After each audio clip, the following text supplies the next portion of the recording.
kokkuvõtvat kommentaari ka, sellepärast, et kogu selle uuringu eesmärk ei olnud ju ainult uurida segaolmejäätmete, vanapaberi, liigiti kogutud segapakendi ja elektroonikaromu analüüsi, vaid selle uuringu nagu tulemused annavad olulise panuse ka üldisemas plaanis olmejäätmete käitlussüsteemi planeerimisse, aga ka selle arvestuse pidamisse. Teadaolevalt riiklikul tasandil me ju peame täpset arvestust, kui palju olmejäätmeid tekitatakse ja kui suure osa me olmejäätmetest ühel või teisel viisil siis ringlusse või taaskasutusse võtame ja kui palju siis liigub kas siis põletusse või prügilasse. Ja siinkohal ma tahaksin siis ikkagi anda oma kiidusõnad edasi Keskkonnaministeeriumile, kes on selliseid uuringuid, üle-eestilisi sortimisuuringuid nüüd tellinud juba üle 10 aasta. Selline sama metoodikaga ja sama lähenemisega uuring on siis tegelikult juba 3. kord ja minu teadaolevalt sellises üleriiklikult ja sellises mahus sellise uuringu läbiviimine on ainulaadne Euroopa Liidus. Isegi suuremad riigid ei ole nii põhjalikke uuringuid läbi viinud ja mul on sellepärast hea meel, et meil vähemasti sellise olmejäätmete tekke, aga ka käitluse, muuhulgas ka siis koostise osas on päris hea ülevaade. Ja täna ma ka selle viimase uuringu ehk siis uuring, mida me viisime läbi nüüd aasta aja jooksul, algusega 2019 sügis ja lõpetasime selle siis käesoleva aasta suvel.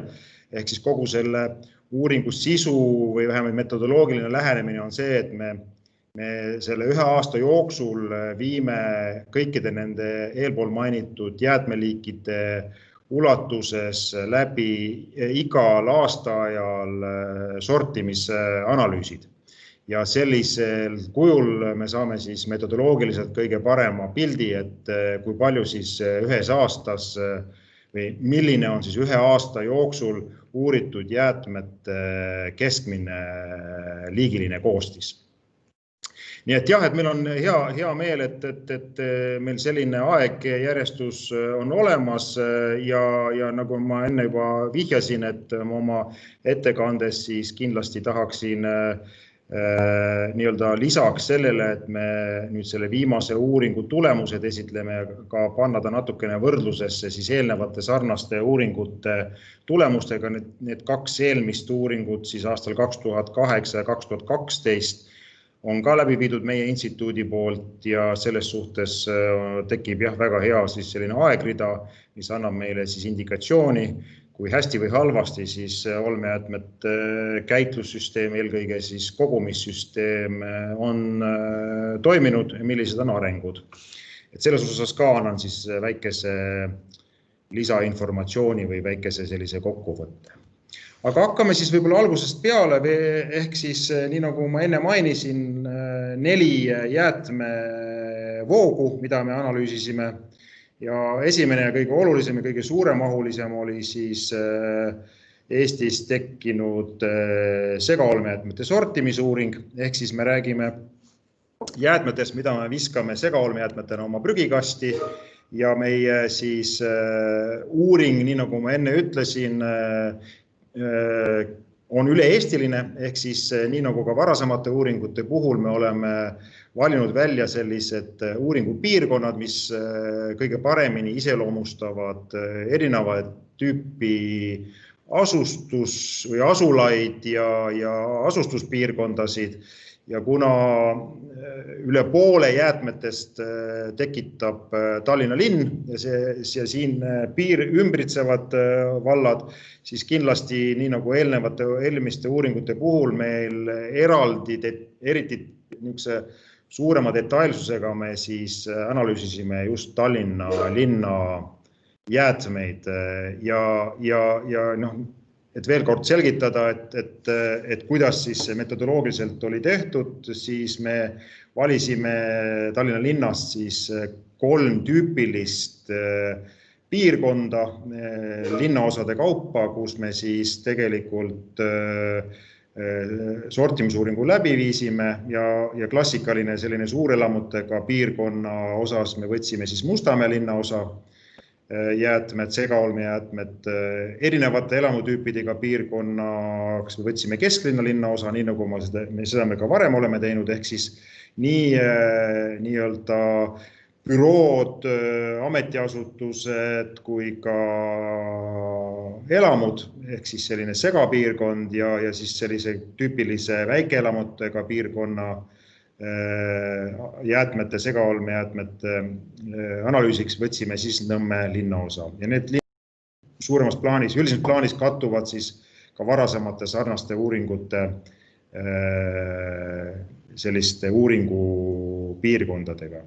Ja nende kolme siis kõige tüüpilisema elamutüüpidega piirkonna põhjal me siis arvutasime välja kaalutud keskmisena Tallinna linna keskmise segaolmejäätmete koostise.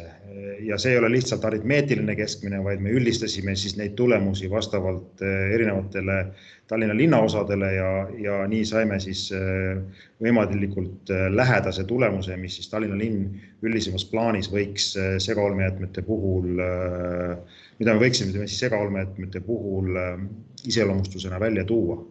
Siis muude suuremate linnade näitena me tõime sisse Narva linna, väiksema nii-öelda linnalise piirkonna tüüp piirkonnaks, kus me uuringu läbi viisime, oli Rakvere linn ja maapiirkonna siis selliseks näidispiirkonnaks oli Rakvere vald.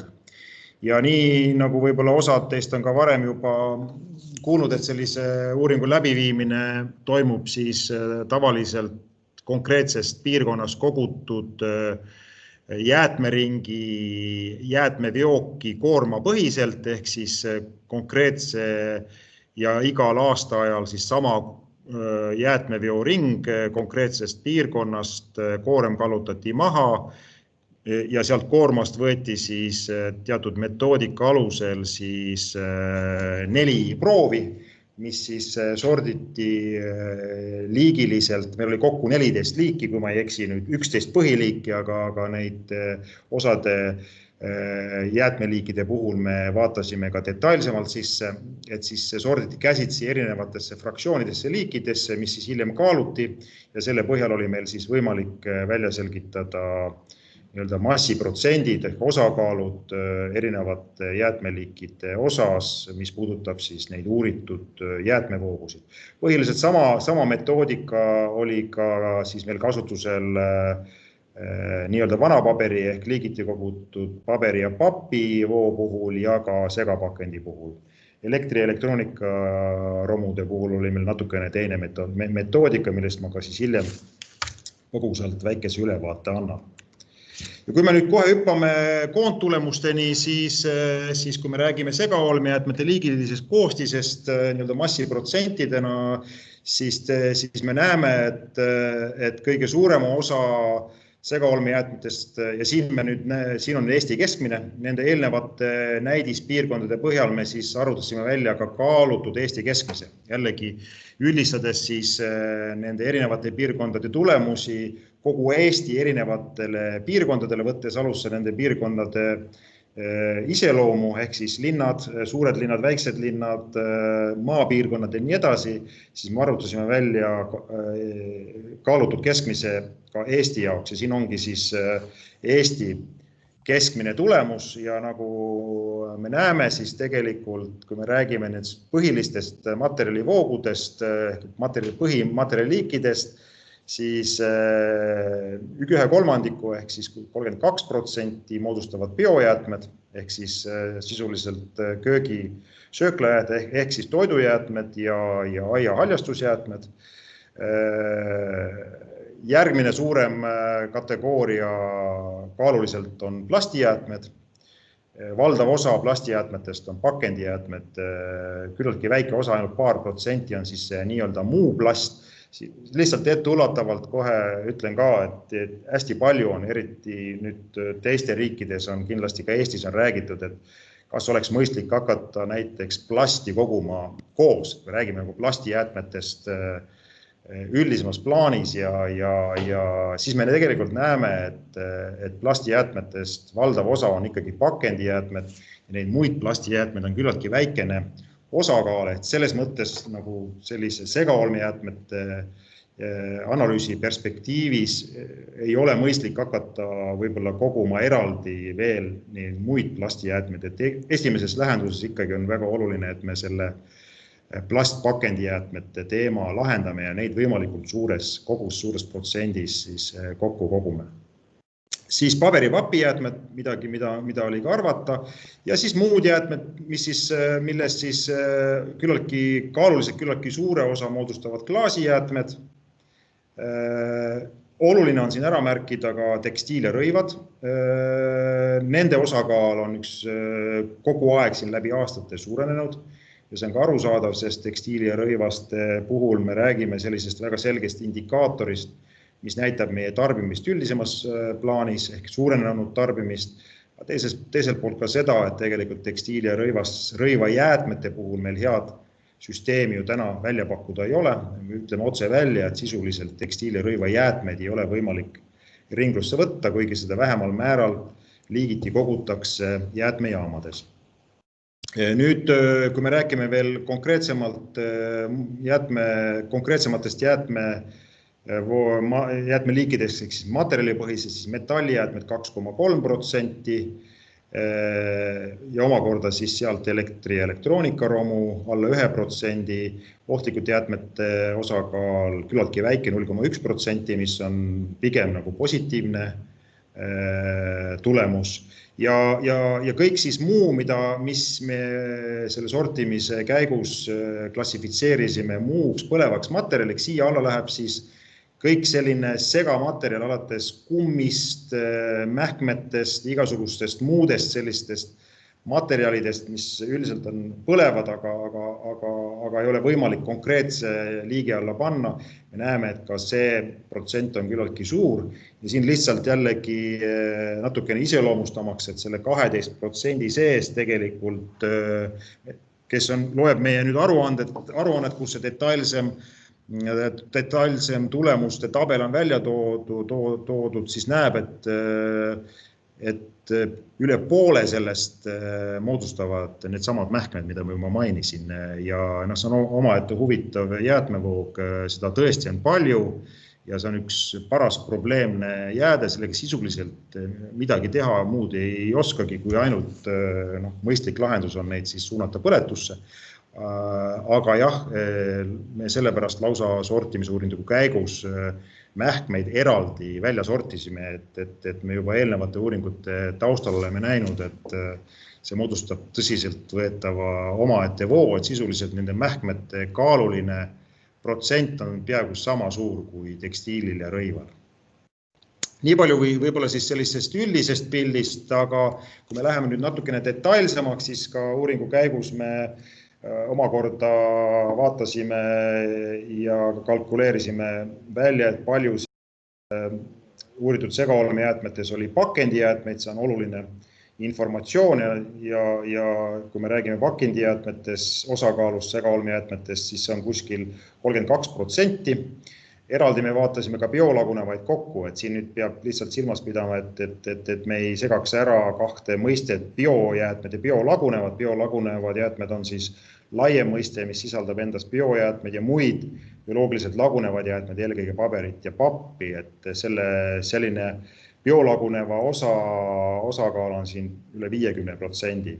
Ja see on pigem võib-olla oluline indikaator siis jäätmete prügilasse ladestamise osas, sest teadaolevalt on biolagunevatele jäätmetele siis eraldi nii-öelda sihtarv määratud, kui palju seda võib siis olla prügilasse ladestatavates jäätmetes.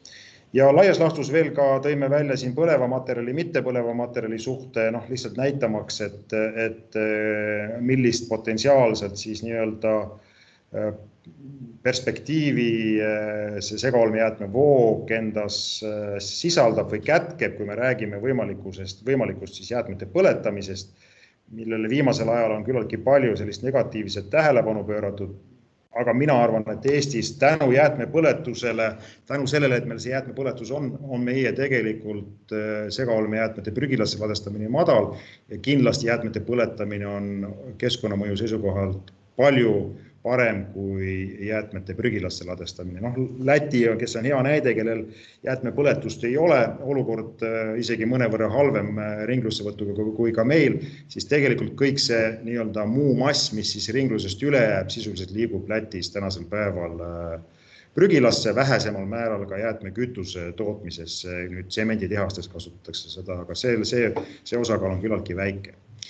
Nii et me näeme jah, et see segaolmejäätme mass on küllaltki suure sellise kaloriifsusega üldisemas plaanis ja sobib nagu hästi jäätmekütuseks ja see mittepõleva materjali osakaal on siis kuskil 13%. Ja kokkuvõtvalt võime siis öelda, et laias laastus meie nii-öelda prügikasti visatavatest segaolmejäätmetest kaaluliselt kuskil 1/3 on pakendijäätmed, 1/3 biojäätmed ja 1/3 siis muud jäätmeliigid. Nii et selles suhtes just pakendijäätmed ja biojäätmed on nagu kaks sellist olulist jäätmevoogu, mida me peaksime kindlasti eraldi vaatama. Eelkõige, mis puudutab liigiti kogumist, ehk siis nende jäätmevoogude osakaalu vähendamisega segaolmejäätmetes me tegelikult saame ka kõige kergemini liikuda siis nii-öelda ringlussevõtu ja muude jäätmekäitlus eesmärkide suunas. Kui me nüüd võtame need jäätmeliigid eraldi veel korra ette, siin segaolmejäätmetes sisalduvad biojäätmed eelkõige, siis me näeme, et see biojäätmete osakaal, siin biojäätmed, nii nagu enne ma ütlesin, siin me räägime siis toidujäätmetest ja aiajäätmetest üldisemas plaanis väljendatuna, siis me näeme, et piirkondlikult nende osakaal on küllaltki erinev.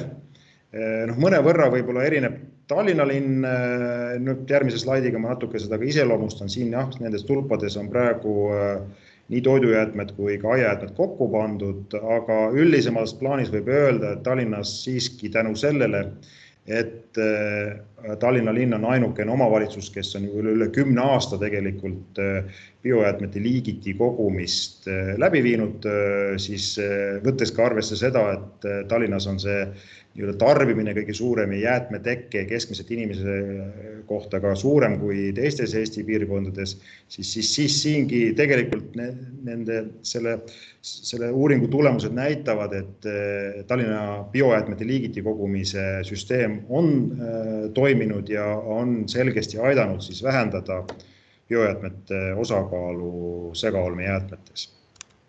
Nüüd, kui me vaatame konkreetsemalt nüüd köögijäätmete, aiajäätmete omavahelist tasakaalu, siis me selgesti näeme, et ikkagi piirkonnad, ja eelkõige siin Tallinna näitena tuleb hästi välja seesama muster, mis ka varasemate uuringute puhul on selgesti välja tulnud, et individuaalmajade piirkondades ikkagi nii aiajäätmeid pannakse küllaltki suures koguses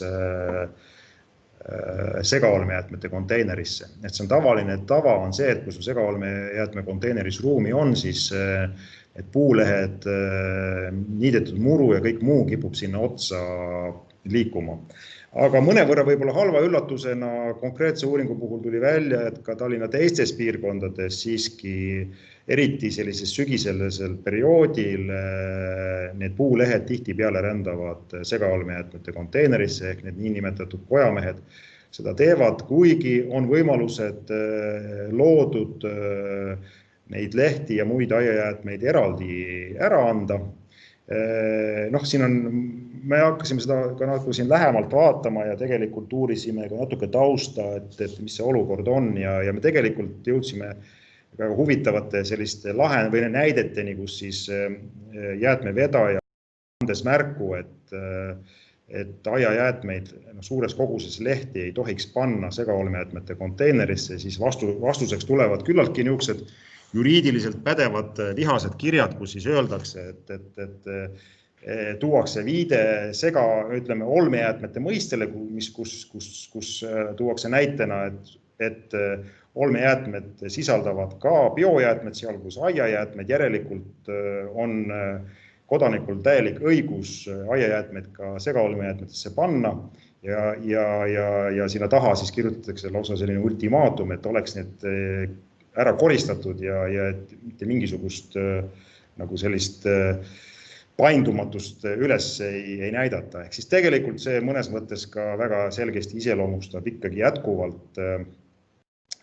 inimeste teadmatust ja mõnikord ka sellist pahatahtlikkust, et lausa sellisel kurjade kirjade viisil siis ähvardatakse nii jäätmekäitlejad kui linna esindajaid, et nagu sunnitakse neid siis lausa üritatakse oma tõde leida. See on lihtsalt huvitavaid kirjasid, mis me paralleelselt, kui me hakkasime seda asja lähemalt uurima, et miks siis ikkagi neid aiajäätmeid segaolmejäätmetesse liigub, tüüpiliselt välja tuli. No muidugi ka see, et segaolmejäätmete puhul see kontroll on nii, nagu ta on ja nii juhtubki, et inimesed kasutavad siis seda võimalust siis segaolmejäätmetesse aiajäätmeid panna. Kui räägime köögijäätmetest, siis siin on, seda ma juba natukene nagu illustreerisin, et see suhe sõltub väga palju sellist, et kui palju konkreetses piirkonnas siis need aiajäätmed sinna pandakse ja tegelikult, kui me räägime niisugustest linnalistest keskkondadest, siis seal pigem nende aiajäätmete osakaal on keskmiselt väiksem. Nüüd, kui me liigume pakendijäätmete juurde, siis me näeme, nagu ma enne ütlesin, kuskil seal 32% või laias laastus 1/3 segaolmejäätmetest moodustab siis pakendijäätmed. See on kaaluliselt, aga mahuliselt see võib olla isegi kuni 70 või 80%. Nii et tegelikult ma kujutan ette, et paljud teist, kes te vaatate igapäevaselt oma segaolmejäätmete prügikasti, siis sealt suuremas osas vaatavad vastu teile pakendijäätmed. Aga kaaluliselt see on kuskil 30% ja siin jällegi on võib näha teatud erisust erinevate piirkondade lõikes. Tallinna linna teatud kõrgem protsent on ka mõnevõrra arusaadav, nii nagu ma enne ütlesin, tegelikult see sõltub väga palju sellest, et palju neid muid jäätmeid seal nii-öelda segaolmejäätmete prügikastis on, aga teiselt poolt ka sellest, mis on see üldine tarbimise tase ja muidugi ka sellest, kuidas on korraldatud siis olmejäätmete liigiti kogumine. Ja kui me vaatame nüüd täpsemalt, mis materjalipakendid siis segaolmejäätmetes on, siis peaaegu poole sellest moodustab plastpakend. Mis on ka arusaadav, et see tõesti on nii, et üha rohkem meie igapäevases tarbimises plastpakendi osakaal prevaleerib, pidevalt suureneb. Muidugi teine põhiline pakendimaterjal plastpakendi kõrval on paber- ja papppakend, sealhulgas me siia alla panime ka joogikartongi ja klaaspakend siis kolmandal kohal. Klaaspakendit mahuliselt on vähe, aga ta on kaaluliselt raske. Jätkuvalt ikkagi, nagu me näeme, segaolmejäätmetes on ka klaaspakendid, mis nagu paneb mõnevõrra kummastama, et tegelikult klaaspakend võiks olla selline miinimumtasand, mida inimesed ikkagi segaolmejäätmetesse ei viska. Plastpakendi puhul on arusaadavam, et seal võib olla inimeste laiskus või ka muu asi, et seal võib olla palju määrdunud pakendeid ja nii edasi. Aga jätkuvalt ikkagi me näeme, et klaaspakendid on segaolmejäätmetes sees ja küllaltki suures koguses. Nüüd, kui me läheme edasi veel teatud valitud jäätmevoogudega, siis kindlasti meil on eraldi tähelepanu olnud elektroonikaromu osakaalul jäätmetes ja siin väga selgesti see pilt ikkagi peegeldab seda, et ühelt poolt inimeste teadlikkus ja teiselt poolt võib-olla ka see, et ja kui me vaatame nüüd täpsemalt, millised elektroonikaseadmed segaolmejäätmetes on, siis seekord enam selliseid suuremaid elektroonikaseadmeid ei leidnud.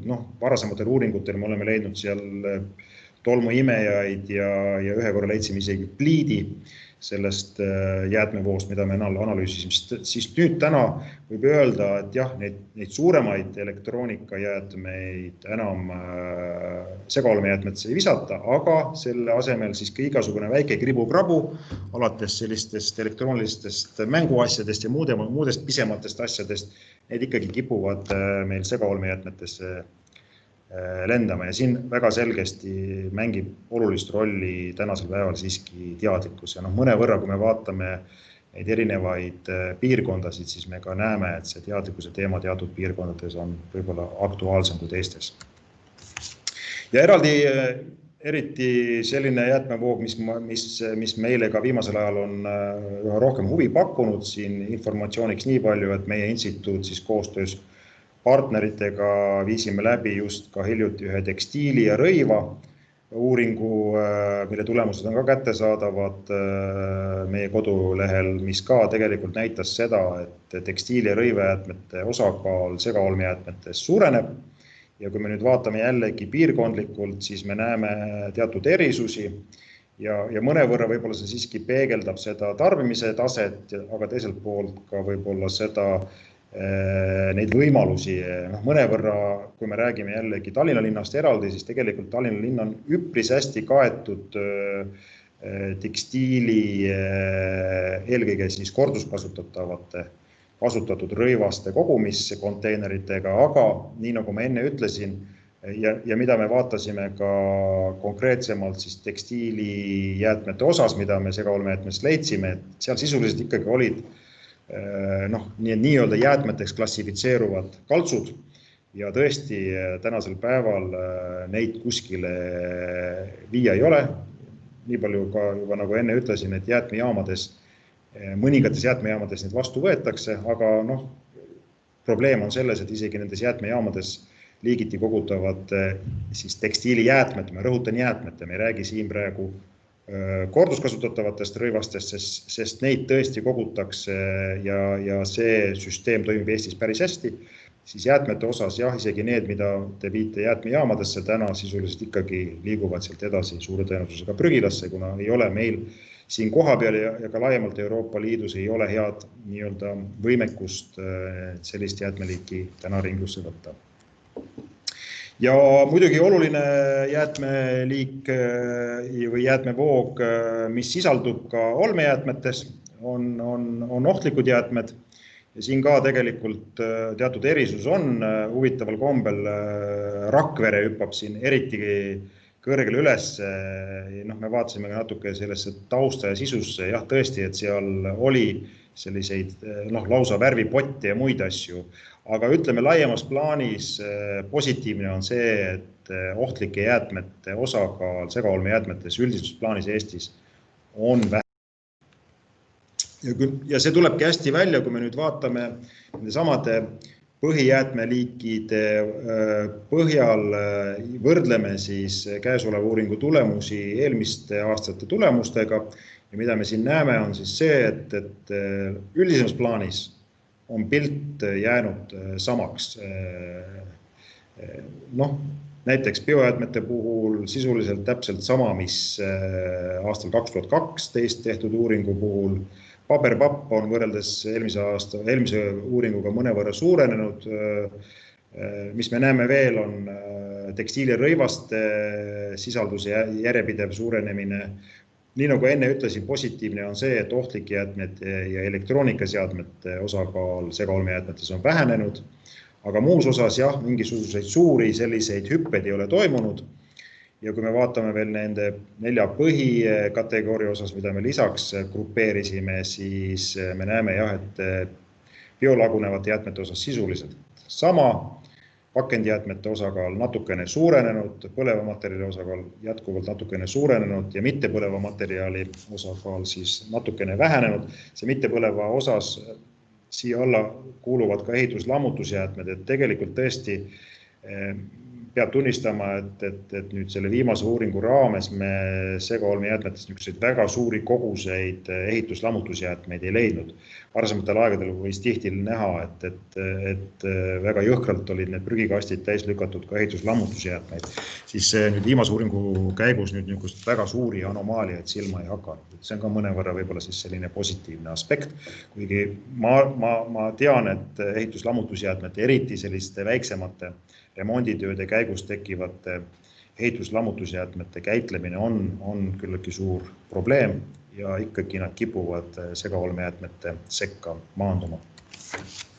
Kui nüüd kokkuvõtvalt võtta kokku siis segaolmejäätmete uuringu põhilised nagu tulemused või järeldused, siis see kõige olulisem ja üldisem järeldus on see, et segaolmejäätmete liigiline koostis pole viimase 10 aasta jooksul oluliselt muutunud, mis viitab ka otseselt sellele, et seesama olmejäätmete kogumissüsteem, mis meil selle viimase 10 aasta jooksul suuremad arengud pole toimunud ja mida ma kujutan ette ka ise oma isikliku kogemuse puhul võime teatud väikesed parendused teatud piirkondades liigiti kogumises on toimunud, aga suuremas plaanis suurt revolutsiooni tõesti ei ole toimunud.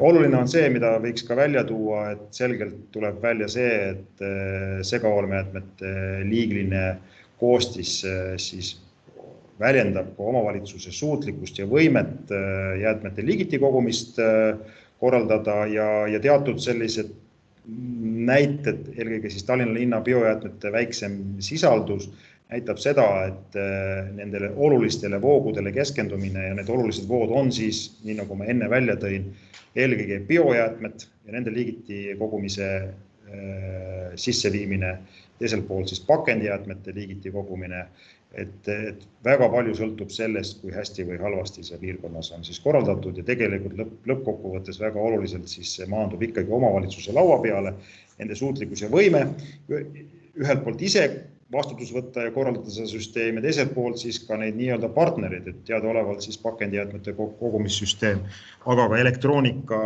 kogumissüsteem toimub meil tootjavastutuse põhimõttel ja noh, ma järjepanu nüüd viimastel aegadel, kui omavalitsusega suhtlen, ma selgesti näen, et tegelikult omavalitsused on jännis ka nende tootjavastutuse alla kuuluvate eelkõige pakendijäätmete kogumissüsteemi siis keskse koordineerimisega, kuna see pilt on segane ja ega siin, nagu me kohe näeme, kui me läheme nii-öelda segapakendi uuringu tulemuste tutvustamisele, et see pilt ei ole üldsegi hea. Ja üks asi veel kord, jah, need samad biojäätmed ja veel kord biojäätmed ja nende seas siis aiajäätmed, eks ju, jätkuvalt kõrge sisaldus segaolmejäätmetes. Ehk see on kindlasti osa või konkreetne jäätmevoog, millele kõik omavalitsused nüüd lähitulevikus peavad hakkama oluliselt rohkem tähelepanu pöörama, seda enam, et aastaks 2023 peab siis biojäätmete liigiti kogumine üle Eestiselt olema rakendatud. Ja nii nagu ma enne ütlesin, positiivne on ohtlike jäätmete elektroonikaromu osakaalu vähenemine segaolmejäätmetes ja selles suhtes on hea meel, eriti mis puudutab siis ohtlike jäätmete osakaalu vähenemist, sest et see on probleemne ja tekitab tegelikult otseselt ka olulist keskkonnamõju, kui me viskame segaolmejäätmetesse ohtlikke jäätmeid. Et see on nagu see rusikareegel, et ohtlikud jäätmed peavad olema kõikjal igal pool eraldi ja liigiti kogutud. Ma küsin kohe üle, et palju ma olen juba ajast raisanud. Kõige oluline teema sai kaetud, aga ma siis, ja Made andis ka vihje, et me võime rääkida nii palju, kui tahame. Mulle see väga meeldib, sest rääkida mulle meeldib, aga mingil hetkel võib-olla siis korraldajatel jälgida, et ma ei hakka ja jätan aega ka küsimustele. Läheme siis järgmise uuritud voo juurde ja selleks oli siis liigiti kogutud paberi ja papijäätmed. Ehk siis tegelikult me räägime siin vanapaberist üldisemas mõistes ja siis klassikaliselt siis sellest paberivoost, mida siis kogutakse omavalitsustes eraldi konteineritega, nii-öelda vanapaberi konteineritega. Ja siin me siis oma uuringu käigus jällegi vaatasime täpsemalt Tallinna linna kui olulist jäätmetekke piirkonda ja kõige suuremat jäätmetekitajat, kuna Tallinna linna detailne katmine annab meil iseenesest juba kogu Eesti pildile olulise sisendi. Ja siis vaatasime Rakveres kogutud vanapaberit ja Rakvere vallas, ehk tüüpiliselt maapiirkonnas kogutud vanapaberit. Ja nii nagu ma enne ütlesin, täpselt see selline vanapaber, mida me siis kogume nii-öelda klassikaliselt segaolmejäätmete kõrval. Ja kui me vaatame nüüd selle sortimisuuringu tulemusi, siis me näeme, et vanapaber selles uuritud jäätmevoos moodustab kuskil 40%. Vanapaberi all ma mõtlen siis ajakirjad, ajalehed, kontoripaber siis raamatud. Ja see on 40% circa ja papp ja paberpakend siis moodustab üle poole, 52,3%. Ja see muude jäätmete osakaal jääb sinna 7% piiresse ja klassikaliselt ja tüüpiliselt ma kujutan ette, kõik te, kes te vanapaberit eraldi konteinerisse panete, siis te olete hoomanud, et sinna sekka satub tihtipeale kilet. Just see plastkile oli eraldi voog, mis kipub vanapaberiga sinna samasse konteinerisse ka maanduma. Ja oli ka tegelikult seal jäätmete seas mõnevõrra ka lihtsalt segaolmejäätmed, ehk et oli neid konteinerid ka risustatud ja nende muude jäätmete osakaal, nagu ma ütlesin, oli kuskil 7%. Ja kui me vaatame seda pilti nagu uuritud piirkondade lõikes, siis mõnevõrra see paberi osakaal on suurem Tallinna linna, eelkõige siis kesklinnas ja Lasnamäel, kus me võtsime selliseks tüüpiliseks elupiirkonnaks.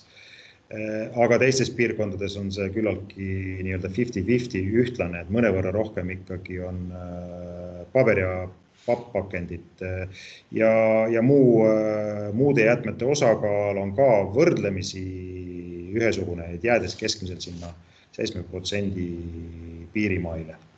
Ja selles osas muidugi see pilt võrreldes eelmise uuringuga on ka küllaltki sarnane, eelkõige mis puudutab seda nii-öelda prügistamist või muude jäätmete, sisuliselt sama number tuli meil huvitaval kombel. Aga mis on muutus, on see, et tegelikult nüüd viimase 10 aasta jooksul on nüüd vanapaberi osakaal vähenenud võrdluses siis paber- ja papppakendiga. Ja see ongi iseenesest mõistetav, sellepärast, et lihtsalt ajalehtede, ajakirjade üldse nagu sellise pabertoodete tarvitamine on oluliselt vähenenud. Ehk siis tänasel päeval see nii-öelda vanapaberi konteiner töötab olulisel määral, nagu ma enne välja tõin, juba üle 50% seal sisalduvatest paberjäätmetest on paberpakend. Ja siit tekib kohe nüüd küsimus, et tegelikult me teame, et meil on ju paralleelselt olemas ka pakendikogumissüsteem, mis ka peaks paberit ja pakendit koguma. See võib tekitada probleeme tulevikus, aga mina arvan, et see, et sellise konteineriga, mis on meil segaolmejäätmete konteineri kõrval, klassikaliselt tulevikus või lähitulevikus peaks olema norm, et meil on iga maja kõrval või vähemasti igas majas võimalik liigiti koguda siis peale segaolmejäätmetega paberit ehk siis vanapaberit ja biojäätmeid, siis on iseenesest mõistlik, et inimesed panevad sinna vanapaberi konteinerisse ka paber- ja pakendit. Küll aga võib see tekitada probleemi nii-öelda süsteemi mõistes. Teadaolevalt siis pakendikogumissüsteem toimib meil tootjavastutuse põhimõttel ja tegelikult toimub sealt kaudu. Et kui näiteks mingil hetkel paberijäätmete, eelkõige sellisest segapaberi jäätmete hind alla kukub ja see tegelikult näiteks siin aasta perspektiivis, eelmine aasta sügisel olid ju segapaber, selline klassikaline vanapaber, mida koguti majade juures, selle hind kukkus nulli, siis võib tekkida küsimus, et kes peaks selle nii-öelda need kulud katma, võttes arvesse, et tegelikult pool sellest kogutud massist tegelikult või üle poole tegelikult on tegelikult juba paber- ja pakend. Nii et see on selline teema, millele tasuks tähelepanu pöörata ja võib-olla see vajaks ka mingisugust sellist lahendust kõrgemal tasemel või vähemasti mingit otsust, et kuidas siis sellise süsteemi nii-öelda finantseerimine peaks käima. Ja nüüd läheme siis segapakendijäätmete sortimise uuringu juurde ja siin me vaatasime ainult siis seda segapakendi osa, teadaolevalt siis see pakendijäätmete konteinerkogumisvõrgustik on meil Eestis jätkuvalt siiski väga erinev. Me vaatasime kõigi siis konteinerkogumisvõrgustiku haldavate taaskasutusorganisatsioonide poolt kogutud segapakendijäätmeid, kaasasime kõik taaskasutusorganisatsioonid ja nende jäätmevood ja kaasasime ka siis või jällegi üritasime siis vaadata erinevaid piirkondasid, siis suurlinn, väikelinn, segapiirkond ja maapiirkond, et siis natukene vaadata, et ise, kuidas siis selline piirkondlik eripära mõjutab kogutud jäätmete liigilist koostist ja kvaliteeti ja ka kaasasime erinevaid kogumisviise iseloomustavaid süsteeme või ütleme jäätmevoogusid. Ehk siis me teame, et tegelikult ju selline norm peaks olema see, et pakendijäätmete kogumispunktis on 3 konteinerit. See, ma arvan, et peaks olema norm Eestis ja alla selle ei tohiks lähitulevikus üldse pakendijäätmete kogumispunktis nagu, või seda määratlust üldse mitte kasutada. Ma tulen selle asja juurde ka tagasi. Aga siin me näeme, et sõltub ju väga palju see segapakendi siis koostis sellest, et millised konteinerid on kõrval teiste pakendiliikide kogumiseks.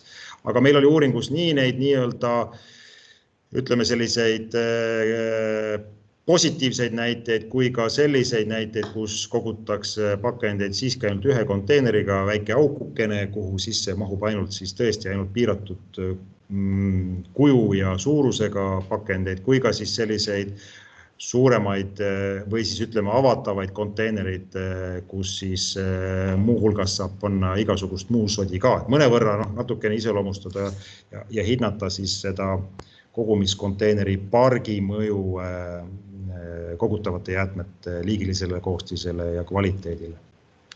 Ja summa summarum, kui me räägime jällegi Eesti keskmisest, siis kõikide nende erinevate uuritud segapakendi jäätmevoogude keskmine, siis me näeme, et kõige suurem osakaal on nii nagu ka segaolmejäätmed näitavad, et plastpakend prevaleerib.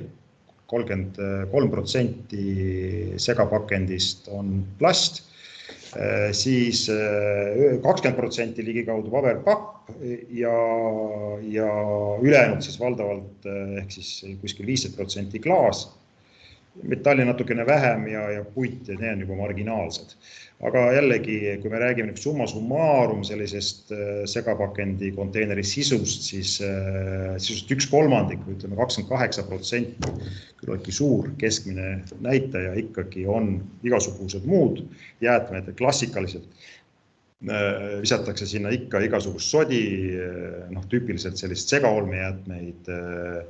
Küllaltki palju on segapakendis ka vanapaberit, mis näitab, et nendes piirkondades, kus vanapaberi kogumine ei toimi või see ei ole hästi korraldatud, siis inimesed iseenesest mõistetavalt otsivad kohta, kuhu siis seda vanapaberit panna. Pean siis silmas siin eelkõige ajalehed, ajakirjad, ja need pannakse ka tavaliselt siis sinna nii-öelda pakendi kogumiskonteinerisse.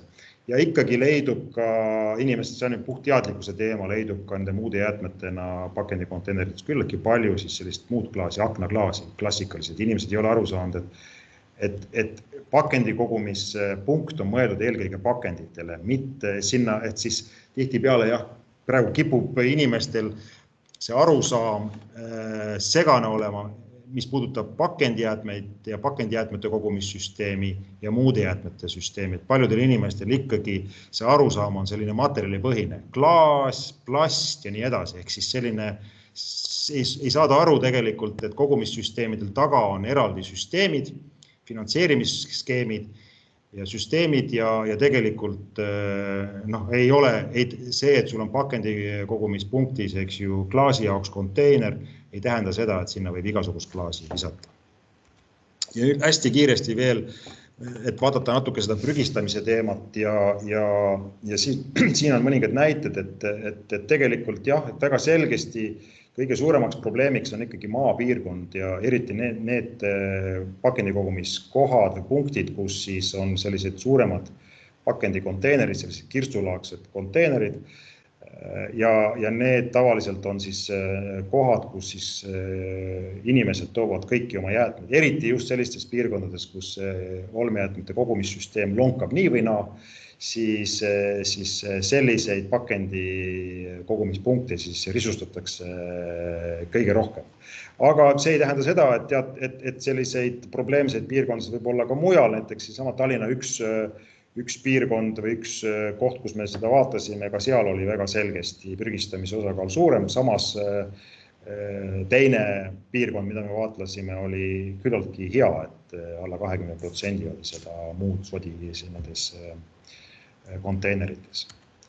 Ja kui me vaatame nüüd eraldi, kui palju siis segapakendi jäätmetes neid erinevaid pakendimaterjale on, siis me näeme jah, et prevaleerivad ikkagi eelkõige 3 põhivaldkonda, milleks on siis plast, klaas ja paber- ja papppakend. Ja siit ma liiguksin võib-olla pärast edasi mõningate soovitusteni, mis toetavad seda esmaselt välja öeldud põhimõtet, et see miinimum 3 kogumine 3 eri liiki pakendimaterjali kogumine pakendi kogumispunktis, see peaks olema nagu miinimumnorm. Aga enne me võime natukene vaadata, jah, et mis need võrdlus siis eelmise uuringuga oli ja siis me näeme, et jällegi väga suurt muudatust ei ole. Paber- ja papppakendi osakaal on suurenenud. Me tegelikult siin juba 10 aastat tagasi eraldi uuringu viisime läbi, siis me eeldasime, et paberi ja pappi osakaal pakendijäätmetes nagu drastiliselt väheneb, aga tegelikult võib-olla mõnevõrra ka sellise keskkonnapoliitika survel on tegelikult paberi ja papppakendi osakaalu vähenemine peatunud ja teatud liikide puhul isegi hakanud suurenema, sellepärast et keskkonnahoidlikuma materjalina seda materjali on hakatud eelistama plasti ees. Mõnevõrra see võib-olla ka väljendub sellises liigilises koostises, mida me siis kogume kokku läbi kogumissüsteemi. Aga nagu me näeme muude jäätmete osas jällegi võrdlusena sisuliselt väga lähedal seal, kus eelmine kord mõnevõrra on paranenud, aga laias laastus ikkagi sama probleem, et seal 1/3 kogu sellest jäätmemassist keskmiselt kipub olema igasugune muu sodi. Ja nüüd mõningad järeldused siis veel kord, ehk siis kogutud pakendijäätme liigiline koostis sõltub otseselt sellest, milliste konteineritega, ehk siis milline konteinerpark, millised avad nendel konteineritel on ja kui palju neid erinevaid konteinereid konkreetses kogumispunktis on olemas. Ja siit edasi ulatavalt siis veel kord rõhutada, et kõik see näitab seda, et Eesti, mis on küllaltki väikene territoriaalselt, minu arvates nagu ülioluline on see, et me ühtlustaksime seda nii-öelda pakendijäätmete kogumissüsteemi, eelkõige seda kogumissüsteemi, mis on suunatud elanikkonnale. Vältimatu on see, et need konteinerite kujundus ja vastavad värvid oleksid kõikjal ühesugused ja selged. Me ei saa nimetada pakendi kogumise kohaks, punktiks sellist punkti, kus on üks konteiner väikese auguga, kus saab ainult panna mingisuguseid pudeleid sisse. Ja see ei vasta tegelikult ka seaduse nõuetele. Tegelikult igas pakendi kogumispunktis peab ära andma saama kõiki pakendijäätmeid, sõltumata suurusest ja materjali liigist.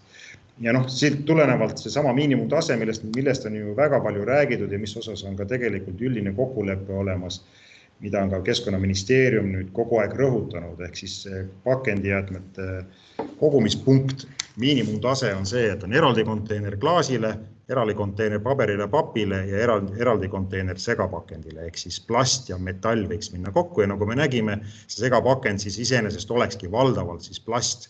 Ehk siis seda materjali nagu eraldi kogudes, transpordides me ei tekita olukorda, kus me selle klaasi sinna sisse purustame, kõik selle kokku segame, lõpuks saame kokkuvõttes siis mingisugusest täielikust soga, millega ei olegi midagi muud teha, kui suunata sisuliselt põletusse või veel hullem prügilasse.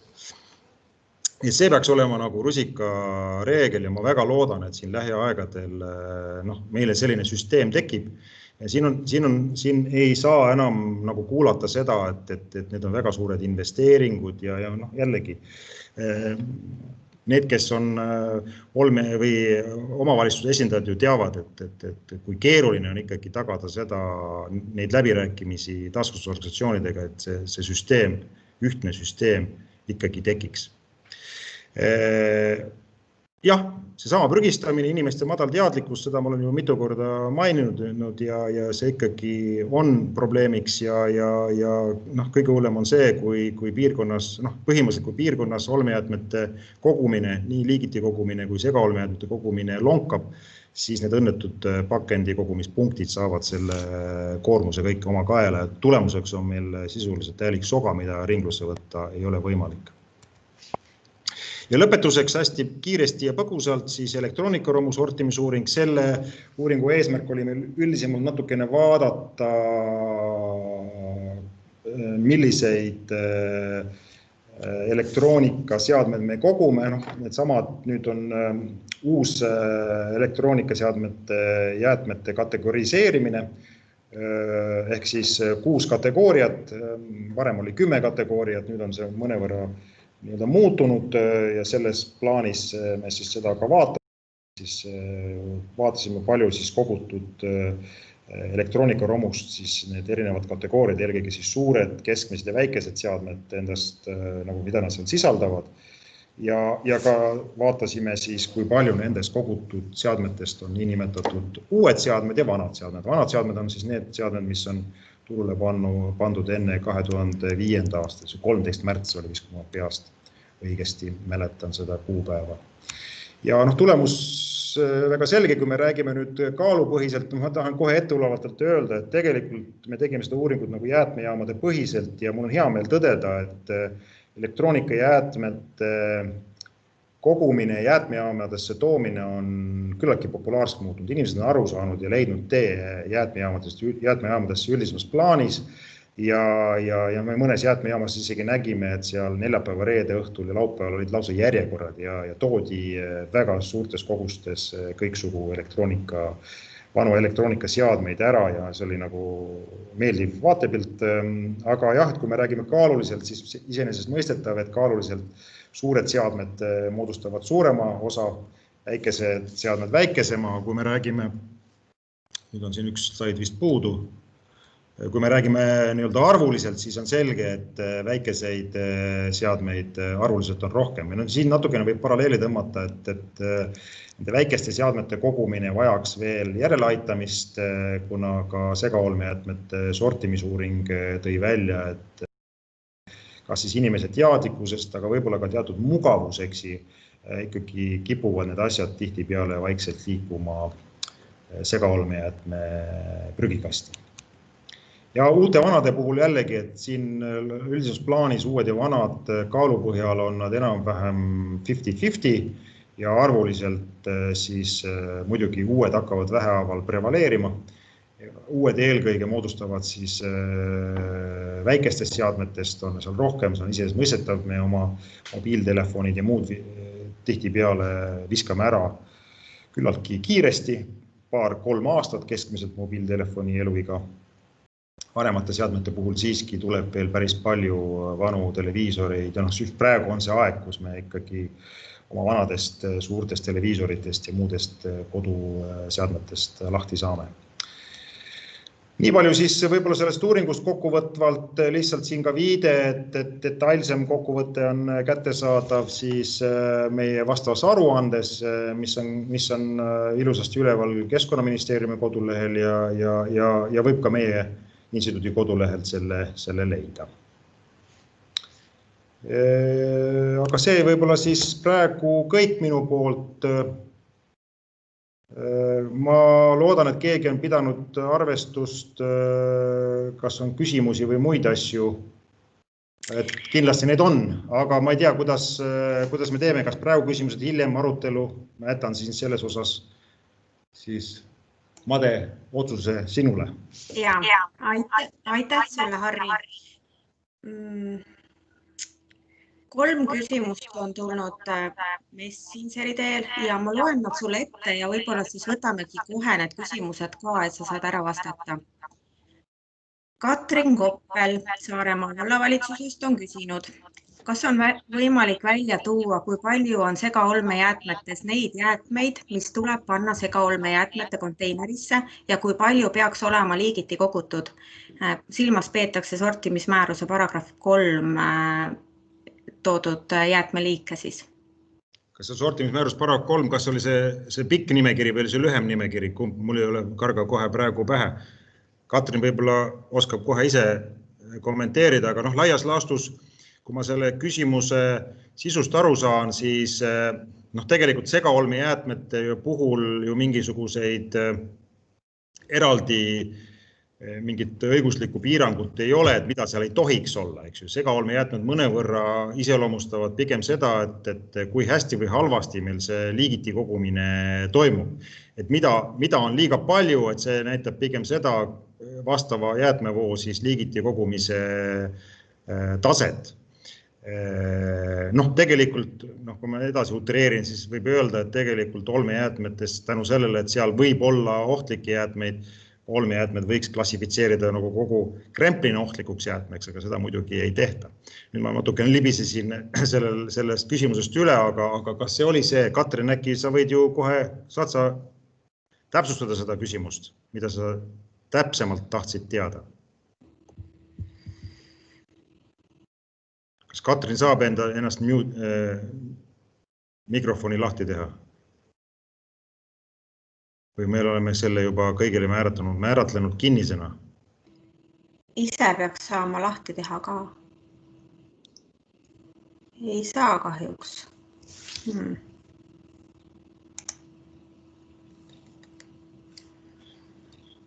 No aga me võime natukene tagasi tulla selle asja juurde. Ma ei tea, kas see vastus mind nüüd sind rahuldas, aga jah, et kaudselt segaolmejäätmete sortimisuuring jah, sa võid arutada seda ka. Sa saad vaata seda täpsemalt tulemused on seal paigas. Me pigem vaatasime selle põhiselt, tahtsime ise ka teha arvutuse, et kui me võtame nüüd kokku segaolmejäätmete liigilise koostise ja liigiti kogutud jäätmete kogused, siis selle põhjal on võimalik välja arvutada, milliseid jäätmeliike me peaksime liigiti rohkem koguma, et saavutada kõige lihtsamal viisil selle niinimetatud 50% ringlussevõtu määra täitmine, mis juba 5 aasta pärast on 5% kõrgem. Ja tegelikult ma võin nii palju ka kommenteerida, et jah, et meil on väga palju läinud tähelepanu pakendijäätmetele, et nagu igal pool räägitakse, et me peaksime pakendijäätmeid veelgi rohkem liigiti koguma ja veelgi rohkem liigiti koguma, mis on mõnevõrra õige, aga ainult pakendijäätmetega isegi kui me 100% pakendijäätmeid liigiti koguksime, mis on muidugi ilmvõimatu, siis ka sellisel juhul me seda 50% täis ei saa. Ja võti on siin väga selgesti, ja segaolmejäätmete uuring näitab, et võti on biojäätmete juures. Biojäätmed ja veel kord biojäätmed, et biojäätmete liigiti kogumine peab käima minema ja rusikareegel on see, et nagu esimene samm võiks olla 1/3 sellest, mis on siis segaolmejäätmetes, peaks kindlasti sealt ära liikuma. Ja kuni 50% on seda võimalik teha lihtsamini, aga siis läheb see päris keeruliseks. Aga see ei ole lihtsalt konteenerite väljapanemine. Siin jällegi Soome omavalitsuste kogemused näitavad, kus nad on nüüd ju pikaajalist üle 10 aasta väga süsteemselt biojäätmed liigiti kogunud omavalitsustes. See peab paralleelselt pidev kampaania, pidev informeerimine käima. Nad tõid siin välja, et kui meil oli millegi pärast pool aastat neid teavitamist tehti nagu madalamal tasemel ja kohe biojäätmete kogus segaolmejäätmetes suurenes, isegi Soomes, et siis võime ette kujutada, mida see tähendab Eestis. Ehk siis ei ole päris nii, et me lihtsalt külvame kogu territooriumi kogumiskonteeneritega üle ja arvame, et need jäätmed iseenesest sinna liiguvad, et see tegelikult on palju keerulisem väljakutse. Harri, ma võtan järgmise küsimuse. Ma vaatan, et aeg jookseb meeletu kiirusega. Alar Jürgenson Riigikontrollist on küsinud. Mainisite seost Tallinnas toimuva biojäätmete liigiti kogumise ja segaolmejäätmetes oleva biojäätmete sisalduse vahel. Kas vaatasite sama seost ka teiste uuringusse kaasatud KOV-ide puhul? Kas on näha, et KOV-id, kus toimub biojäätmete liigiti kogumine, on ka koostises vähem biojäätmeid? Või on näha, et korraldatud olmejäätme veosse hõlmatud biojäätmete liigiti kogumine ei ole aidanud vähendada segaolmejäätmetes olevat biojäätmete sisaldust? Jah, et tegelikult ma vaikselt lootsin Tallinna puhul, et see aiajäätmete kogus on ka madalam, et siis oleks see, nagu need tulbad veel paremini seda välja toonud, aga tegelikult ikkagi me näeme, et Tallinna linn, kes on ainukesena tõesti biojäätmeid, pean siis ilmas eelkõige toidujäätmeid, eks ju, liigiti kogunud, pikaajaliselt, et seal ikkagi väga selgesti joonistub välja, et seal ka biojäätmete ehk siis nende samade toidujäätmete osakaal segaolmejäätmetes on väiksem ja oluline on muidugi ka aiajäätmed, eks ju. Tallinna linnas on erinevatel aegadel see tase olnud parem, et minu jaoks oli natukene negatiivne üllatus, et ikkagi, see näitab veel, kui palju peab panema rõhku ka aiajäätmetele, et nii kui sa toidujäätmete osa alla saad siis ja aiajäätmetele ei keskendu, siis see võib nagu selle üldise protsendi ikkagi jätkuvalt ülesse viia. Aga ma lihtsalt toon veel ühe näitena, ma nüüd natuke täpseid numbreid ei tea, aga minu teada liigiti kogutakse biojäätmeid Eestis kuskil, see oli seal vist 22 000 tonni ja sellest 18 000 tonni tegelikult tuleb Tallinna linnast. Siis tegelikult sisuliselt see näitabki väga selgesti, et kus kogutakse ja me näeme, et tegelikult ehk siis biojäätmete, ma tean siis ilma jällegi toidujäätmed, kogumine sisuliselt teistes Eesti piirkondades, mingil määral toimib, aga need kogused on väga-väga väikesed ja ma räägin siin üksikutest omavalitsustest, aga laialt Eestis siiski biojäätmeid süsteemselt ju liigiti me ei kogu tänasel päeval. See on võti, nagu ma enne ütlesin, et kui me tahame seda 50% poole liikuda, siis nagu te nägite nendest numbritest, biojäätmed on see, millel tuleb see fookus nüüd panna. Nii, võtame järgmise küsimuse. Siret Kivilo Etost. Jah, lihtsam, ajan segamini, ikka on Eto. Kas uuringu käigus analüüsiti, kui suur osa pakendijäätmetest moodustab niinimetatud komposiitpakend?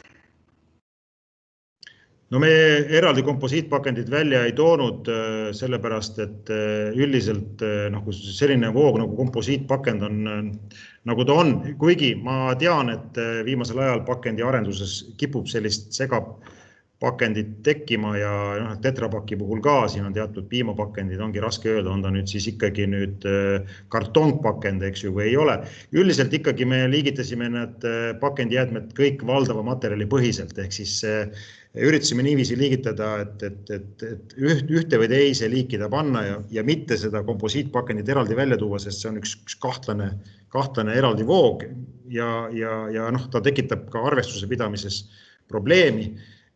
Nii et, aga ma tunnistan seda, et nüüd eriti, mis puudutab pakendi arendust viimasel ajal, siis need nii-öelda imelikke pakendid, kus on kokku miksitud erinevaid asju, kipub rohkem tulema. Aga meie eraldi seda ei arvestanud, me panime ikkagi, või oli meil, ma vaatan korra üle laua, vist me panime ikkagi valdava materjali põhiselt, üritasime kõik ära liigitada ühte või teise materjali liiki. Ja veel üks küsimus. Üllar Huik on küsinud, kas oskate hinnata, kui suur on ühekordse plasti direktiivi, siin mõeldakse supi direktiivi alla liigitatud toodete osakaal olmejäätmetes või pakendijäätmetes?